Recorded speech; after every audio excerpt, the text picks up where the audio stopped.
세상엔 삶에 대한 조언들이 참 많습니다. 가슴 뛰는 일을 해라. 아니다. 잘하는 일을 해라. 참 고민되는 게 사실이죠. 좋아하는 일과 잘하는 일 중 뭘 골라야 할까요? 그럼 좋아하는 일을 하면 되지 않을까요? 어려서부터 두각을 나타내는 사람들이 있습니다. 그들은 일찍부터 자신의 길을 찾고 성큼성큼 앞으로 나아가죠. 그렇습니다. 이 세상엔 분명 재능이란 것이 있습니다. 맞아요. 그건 분명 옳은 소리입니다. 하지만 대체 어떻게 하면 그렇게 확신할 수 있죠? 나의 길은 대체 어디인가요? 평범한 사람들에게는 성실함이 무기라고 합니다. 우리는 재능이 없으니 꾸준함을 가지라고 합니다. 근데 어디서 성실해야 할까요? 뭘 해야 할지 몰라 제대로 된 노력마저 할 수 없다면 어떻게 해야죠? 우리는 보통 같은 노력으로 더 많은 것을 이뤄내는 타고난 소질을 재능이라고 부릅니다. 어떤 일의 전문가들을 생각해보세요. 그들은 어려운 걸 참 쉬워 보이게 만듭니다. 한 프로그램에 방역업체 사장님이 나온 적이 있습니다. 집에서 바퀴 친구들을 길러가며 어떤 약이 잘 드는지 실험을 할 정도로 열정이 대단하신 분이셨죠. 하지만 결국 그 밑바닥엔 바퀴를 맨손으로 잡는 재능이 있었습니다. 그분은 단지 곤충에 대한 저항감이 보통 사람들보다 훨씬 적었던 겁니다. 우리는 보통 재능하면 더 뛰어난 것을 생각하곤 합니다. 하지만 어떤 것에 저항감이 적은 것 또한 분명 재능이죠. 그동안은 더 뛰어난 재능을 찾고 개발하려 했다면 이제는 좀 쉬운 방향을 살펴볼 때입니다. 세계를 둘러볼까요? 가장 부유한 이들은 누구인가요? 바로 기업가들입니다. 그들은 그럼 능력이 뛰어나나요? 한 연구에 따르면 기업가들의 IQ는 일반적인 수준이라고 합니다. 단지 그들은 타인에게 도움을 청하는 능력이 뛰어나죠. 능력이 부족하다면 전문가에게 도움을 청하고 돈이 부족하다면 은행이나 투자자에게 도움을 청하죠. 그리고 그렇게 저항을 줄여 자신에게 유리한 상황을 만듭니다. 능력도 재능도 달라진 게 없습니다. 그렇지만 상황은 분명 더 쉬워졌죠. 그리고 그렇게 가장 부유해졌습니다. 우리는 그동안 진로를 설정하고 미래를 계획하라고 배워왔습니다. 그리고 그것들은 대개 뭔가를 배우고 나를 바꾸는 것에 맞춰져 있습니다. 하지만 이와는 조금 다른 견해를 가진 한 가지 이론이 있습니다. 바로 계획된 우연성 이론이죠. 이는 우리의 경력과 취업 과정이 계획적이었다기보다 우연한 기회와 사건이 훨씬 더 중요한 역할을 한다는 이론입니다. 사실 우리의 계획에는 치명적인 단점이 하나 있습니다. 그건 바로 계획이란 우리가 아는 범위 내에서 만들어진다는 것이죠. 제가 연력학을 처음 배울 때 교수님은 이렇게 말씀하셨습니다. 너희들이 만약 엔진의 효율을 단 1%라도 향상시킬 수 있다면 정말 인생 피는 거다. 그리고 그로부터 몇 년 후 세상은 탄소 중립을 외치며 내연기관 자동차는 점차 전기차로 대체될 위기에 처했습니다. 우리의 계획은 보통 내가 알던 세상과 미래가 비슷하다는 가정에서 시작됩니다. 하지만 사실 우리는 미래에 대해 잘 알지 못하죠. 그럼 어떻게 해야 할까요? 이제 우리는 여기서 한 가지 간단한 사실을 떠올려야 합니다. 바로 문제가 있었고 해결책이 있었다. 사실 직업들은 모두 어떤 문제를 해결하기 위해서 만들어졌습니다. 그래서 우리는 누군가의 문제 속 훌륭한 해결책이 됨으로써 가치를 만들어내죠. 하지만 우린 때로 해결책만을 가지려고 합니다. 따라서 직업이란 자격, 이름에서 벗어나 어떤 문제와 연결된 해결책인지를 살펴봐야 합니다. 만약 엔진의 경우처럼 점차 그 문제가 사라져간다면 우리의 해결책도 점차 힘을 잃어갈 겁니다. 하지만 반대로 새롭게 생겨난 문제를 해결할 수 있다면 엄청난 가치를 가질 수 있습니다. 아직 그곳에는 아무도 없으니까요. 이처럼 사실 기회는 우리의 내부에서 시작되기도 하지만 밖에서 오는 경우도 많습니다. 계획된 우연성이라는 말처럼 우리가 좀 더 능동적으로 나답지 않은 모험을 떠날 계획을 세운다면 우리는 자연스럽게 행운을 마주칠 가능성 자체를 높일 수 있습니다. 그러니 우리는 더 나아지려는 노력과 더불어 나에게 맞는 쉬운 환경으로 자신을 끌고 가려는 노력도 필요합니다. 자, 그럼 우리는 이제 좀 더 쉬운 선택을 할 수 있을까요? 하지만 쉽다는 건 대체 뭘까요? 이걸 알기 위해선 우리의 기억에 대해 좀 알아야 합니다. 학습과학이라는 분야에서 새로운 IQ라고도 불리는 작업기억이라는 것이 있습니다. 단기 기억의 한 종류인 이것은 우리가 수행하는 작업들의 단계를 잠시 동안 기억하게 만들어줍니다. 그리고 그 단계의 개수는 성인의 경우 평균 5개에서 많게는 7개 사이라고 말하죠. 즉, 작업 기억의 평균 범위를 넘어서는 5개 단계 이상부터 우리는 그것을 쉽지 않다고 여기게 됩니다. Well, excuse me. 전화번호는 보통 010 땡땡땡땡 땡땡땡땡의 형태입니다.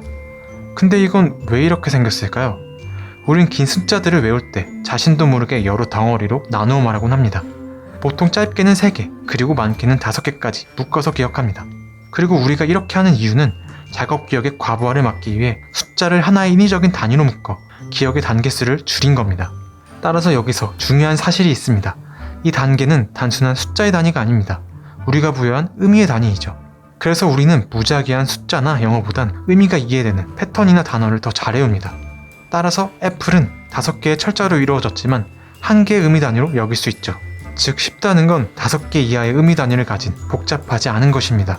자, 이제 여러분이 만약 어려움을 느낀다면, 뭔가가 잘 풀리지 않는다고 느낀다면 우리는 그것이 몇 단계를 거치는지 확인하는 것으로 복잡함을 파악할 수 있습니다. 단순히 참고 견디는 것이 아니라 단계의 숫자를 5개 이내로 줄여 여러분의 작업 기억을 덜 사용하게 만들면 됩니다. 그리고 그렇게 좀 더 쉬운 선택을 만들 수 있습니다. 우리가 사는 세상엔 재능이라는 게 있고 아무리 노력해도 다 할 수 없는 게 분명 있습니다. 저는 지금까지 쉬운 선택을 하라며 쉽게 얘기했습니다. 그리고 그것의 중심적인 내용은 저항감을 줄여 쉬운 선택을 하라는 것이었습니다.